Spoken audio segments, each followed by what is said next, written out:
¿Acaso un día no te han mandado a hacer un movimiento parabólico, pero no sabes cómo hacerlo? Pues tranquilo, que aquí yo te voy a enseñar. Primero debemos recordar que es un movimiento parabólico. Un movimiento parabólico es un desplazamiento que describe una trayectoria en forma de parábola.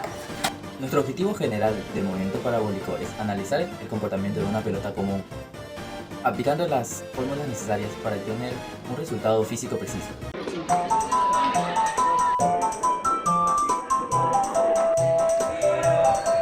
Voy a explicar un ejercicio de 3 estudiantes de la Unidad Educativa Santa Elena, quien hizo un experimento de lanzar una pelota pequeña con el objetivo de analizar el movimiento parabólico de la pelota que fue lanzado entre ellos. Cada uno tuvo un rol diferente, que fue lanzador y receptor. Durante el lanzamiento se obtuvieron 3 situaciones distintas o 3 lanzamientos distintos. Yo les voy a explicar el lanzamiento 1. Carlos, estudiante con una estatura de 1.65, realizó un lanzamiento parabólico desde la altura de su pecho, que fue aproximadamente 1,40 metros, hacia su compañera Graciana, que mide 1,58 metros, y recibe también la pelota a la altura de su pecho. La distancia horizontal entre ambos es de 6,905 metros y el tiempo de vuelo registrado es de 1,18 segundos. Ahora lo que debemos hacer es ver los datos que tenemos, que sería distancia, tiempo de vuelo, gravedad, que lo usaremos más adelante, altura inicial y altura final. Ahora les voy a explicar la velocidad inicial horizontal, que es para la rapidez con la que la pelota avanza hacia adelante.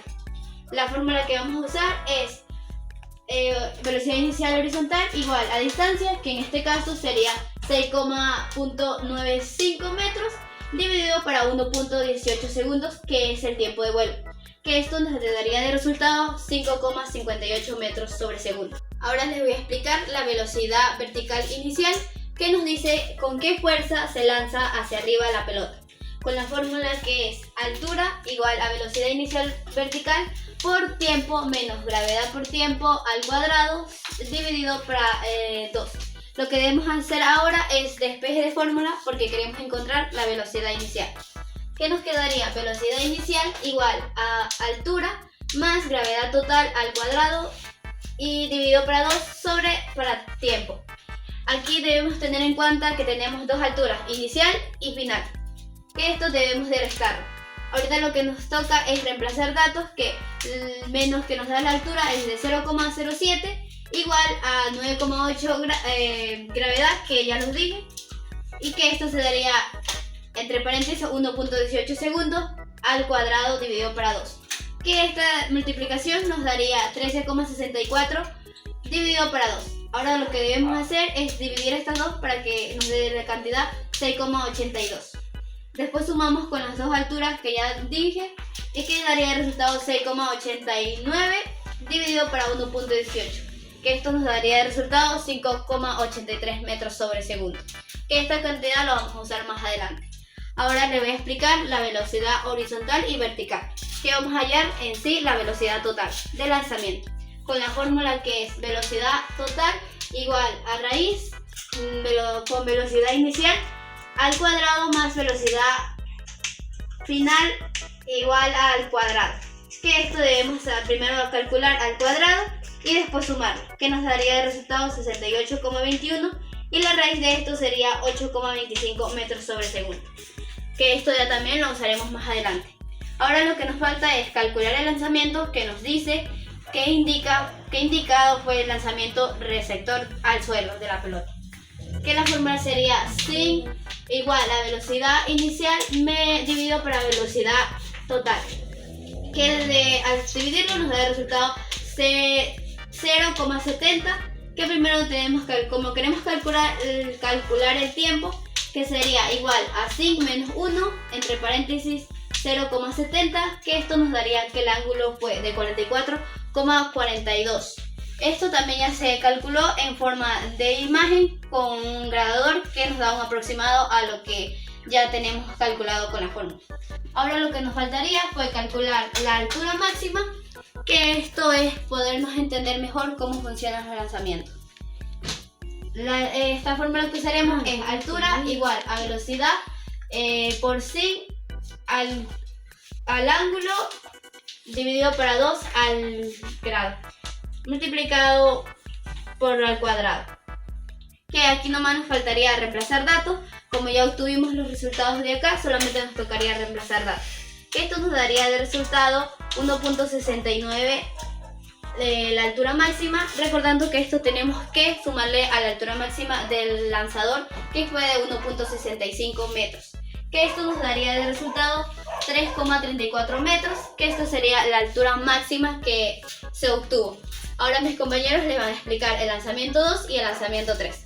Ya luego de explicar el lanzamiento 1, vamos a explicar el lanzamiento 2, lo cual vamos a utilizar las mismas fórmulas, pero vamos a reemplazar los datos. El lanzamiento 2 nos dice que Graciana, cuya estatura de 1,58 lanza la pelota desde una posición por encima de su cabeza.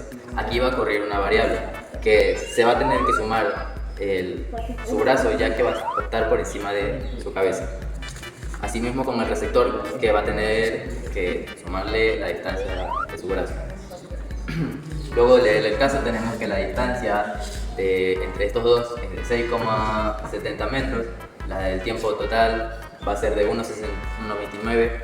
Esto se midió con un cronómetro. Y la gravedad, como siempre, va a ser de 9,8 metros por segundo cuadrado. Como se explicó en el anterior caso, vamos a encontrar la velocidad inicial horizontal. Esta vamos a utilizar la misma fórmula y solo tocaría reemplazar con los datos que conseguimos en la lectura. Luego, asimismo, vamos a encontrar la velocidad inicial vertical, la cual primero vamos a tener que hacer una transposición de datos para poder encontrar la velocidad inicial vertical. Y al final nos va a dar un resultado de 6,34 metros por segundo.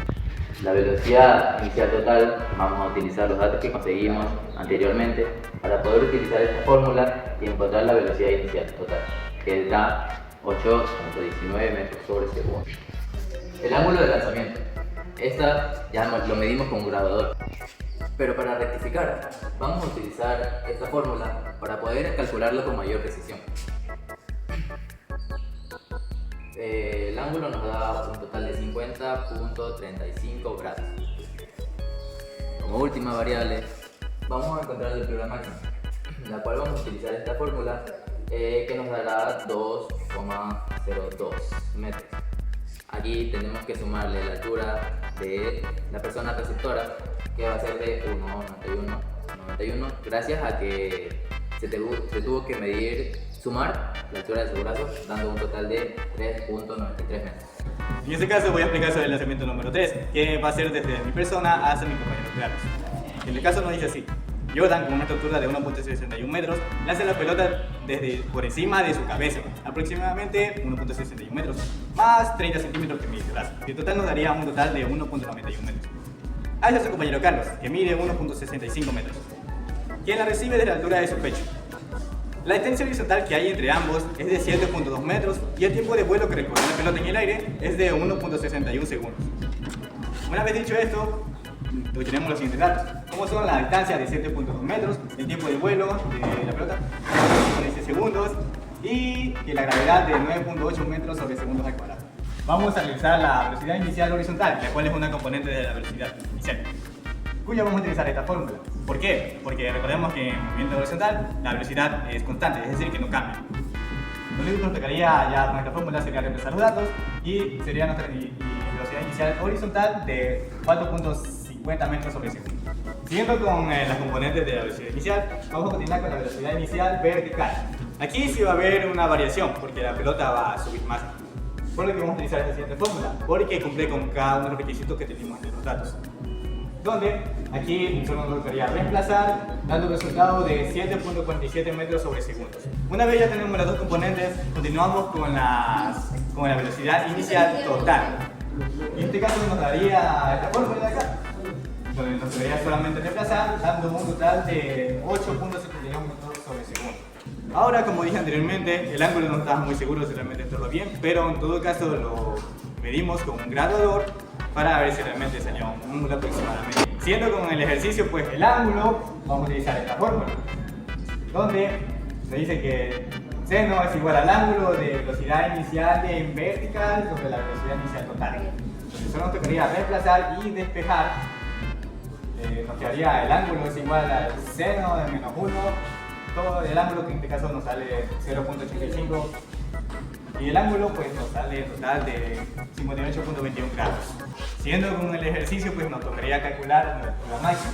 Vamos a utilizar esta fórmula de acá, donde repasamos los datos y nos daría una altura máxima de 2.80 metros.